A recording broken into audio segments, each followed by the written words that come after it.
So this entire time that I am dealing with this pain on my back, over all of these years, my head has never hurt once. I have never gone up to the crown of my head and said, let me pay attention to what's here. Surprisingly, right after I hurt my back, I experienced intense migraines that left me like sick to my stomach for months. But I never had that one isolated spot. And when I was receiving Reiki, what it was kind of like, it was like being given this clue that I just had never even thought of to follow, because I was so busy focusing on ways to fix the tangible that I didn't think to give my body a chance to process the intangible. And that's what the really challenging part about processing trauma held in the body is. We have so many solutions. There's the wonderful world of Western medicine and Eastern practices that support the healing of physical pain. And as you start to unwind the physical pain, because that's the body's signal to say, hey, something is wrong, you begin to dig down past those layers.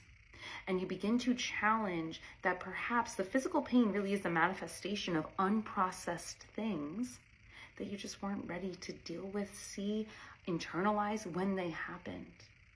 And that is not something to feel guilty about or to feel shame about. That is your body's way of protecting you. The body, and I've said this over and over again, the body and the soul have a beautiful way of knowing when you need protection or when you need growth. And in my case, it knew 2 years ago, I was not ready to handle this.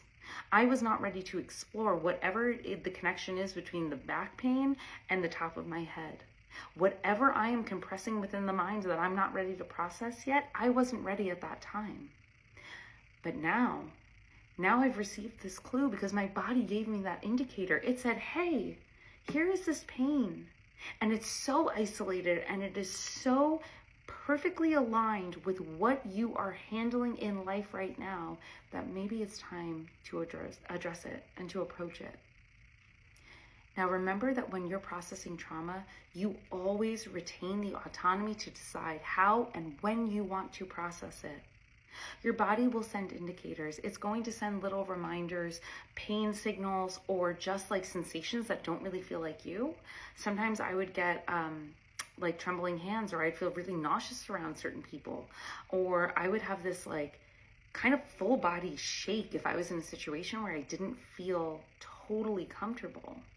And the body's going to ramp up signals. And when we learn how to listen, when we learn how to say, I'm paying attention, when we actually ask ourselves the question, what are you trying to tell me? We might be surprised by the answer, because the answer is always going to lead you towards the path of healing. And as you begin to unpack those sensations and you release them, you're giving your mind, body, and soul the space to come back into balance and equilibrium.